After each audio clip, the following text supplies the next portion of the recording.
the protectors of the Wood podcast. Everything is at stake. The destruction of our planet is becoming real life. This podcast tells the story of misfit teenagers struggling to help our world through this crisis. Episode number 21. The Magic of the Crossroads. Phoebe confronts Gilligan. Phoebe hurried along Main Street as if she were late for a wedding, swinging her right leg awkwardly and bouncing along. She crossed to the other side and continued on with the apple orchard on the slope to her left. At High Street, she climbed the hill lined with apple trees and slowed down in the shade of the sycamore trees lining a long cornfield. She needed to cool off. This rush is ridiculous. It doesn't matter when I show up. And the store is probably closed anyways. I'm just afraid Gilligan will be there and say, "No, not enough money," or, "No, the store is sold."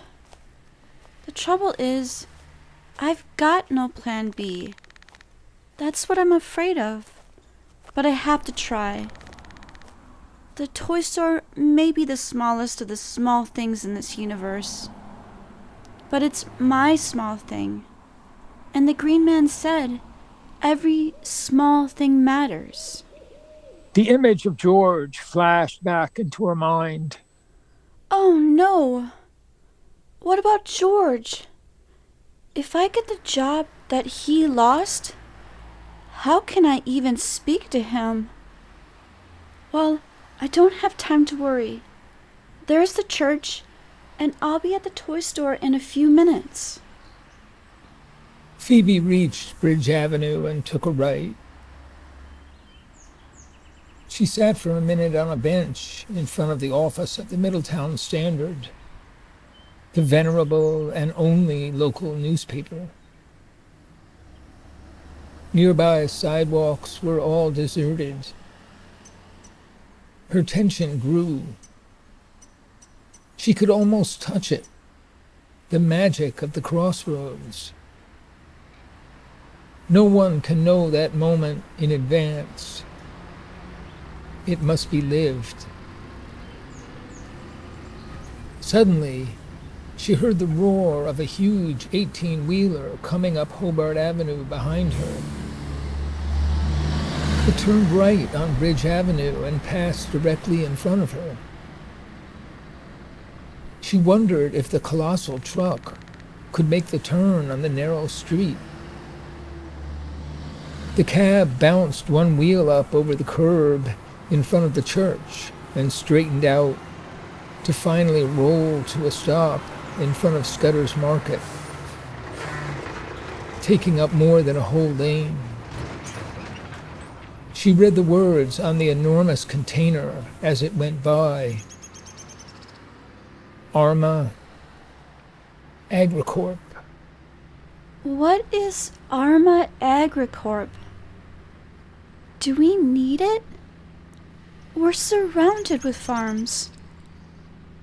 All the nice little things are getting wiped out. But not today. I'm gonna save the toy store. Right now. She took a deep breath and pushed herself across the street and up the sidewalk. The store! It's open! The famous Potato Head's toy store occupied a building that had been a stable long ago. It was built around a small courtyard with two narrow wings, reaching the sidewalk with display windows. The front door was in the main section of the building, set back from the street by a courtyard paved with flagstones. Phoebe ignored the windows and marched through the courtyard and into the store. Gilligan was sitting behind the counter, reading a book. His pants and shirt looked a bit rumpled, and his goatee a bit scraggly to the critical eyes of Phoebe. The store was empty of customers. Hello? Gilligan's eyes opened wide. Hey, Phoebe Hood. Welcome to the store. Great to be here. Phoebe felt stiff, almost numb. I'll bet it's changed since you used to be around here so much. How do you like it? Well, basically, of course, I like it very much. But Gilligan stared at her with his mild, watery blue eyes and became aware that some unpredictable change was brewing around him. Yeah? well, I would like to work here. I see. There was a long silence, almost unbearable to Phoebe. Suddenly, Gilligan waved his arm, indicating the large, empty space before them. I'm sorry, Phoebe, but as you can see, we have no customers. There's very little to do. Maybe things will get better over the coming month, but I'm not very hopeful. Why don't you come back in a few weeks and see how we're doing then? A few weeks? She stared at Gilligan in disbelief. I can help you, you know. I'll bring you customers. Gilligan found it difficult to meet her eyes and look down. I'm sorry, but, we don't have much money. Phoebe continued to stare at him in mounting anger. Well, if the store were more interesting, more people would come in. Her eyes bored in upon Gilligan, and he finally looked back, growing angry in turn. Well, we can't all be like your parents. I'm doing the best I can. Phoebe paused and looked at this new side of Gilligan, feeling the first glimmerings of sympathy. I'm sorry. I didn't mean to snap. It's just that I'm so eager to work. I have my heart set on it. Just let me try it for a week. I won't ask for money. I'll work for free. Well, that's hard to refuse. I do need help. Things haven't been going so well lately. That store just opened in Half Moon. They're taking all the business, and things weren't great to start with. I'm ready to start. You won't regret it. Where should I begin? There's no customers. You'll have to think about what needs to be done. Okay. I'll do a few things. Maybe redecorate the windows. Make signs. Advertising a sale. Announce a new activity. Create something in the courtyard for this beautiful weather. I'll do something special with the book section. Now that the old professor's bookstore is gone, hopefully there's more children's books still in the basement. I'll make a library where children and parents can sit and read. I hear Rose and Rob have groups of kids at the preschool this summer.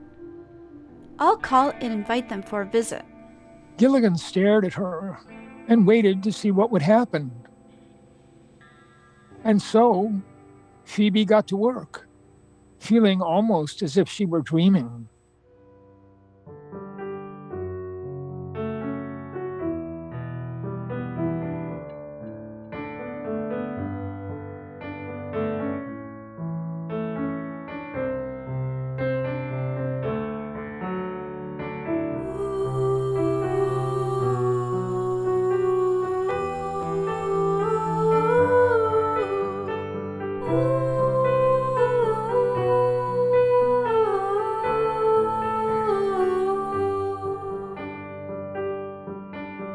I wish you a rainbow all around your head, a safe place inside when you're dreaming in bed, a future beyond me where hope lights the way, a life to be living when I've gone away.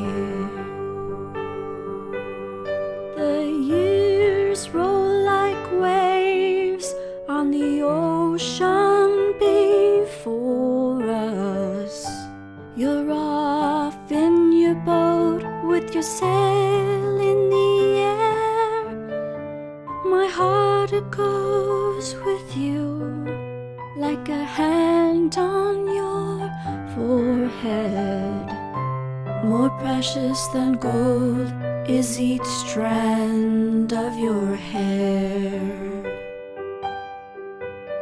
I'm asking the man in the sky to take care of you on that boat with your sail in the air. The years they unfold as mystery before us. From out of our mother, the earth we all share. May earth, wind, and water go on forever. May we always go with them, our sails in the air. The man in the sky wants us to take care of our mother around us, the earth and the air. The man in the sky wants us to take care of our mother around us, the earth and the air.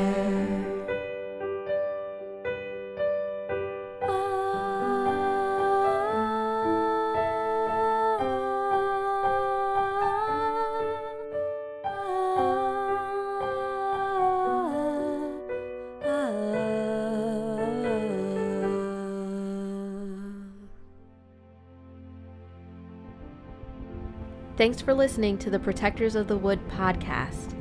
Find all our podcasts, songs, and projects on our website, www.protectorsofthewood.com.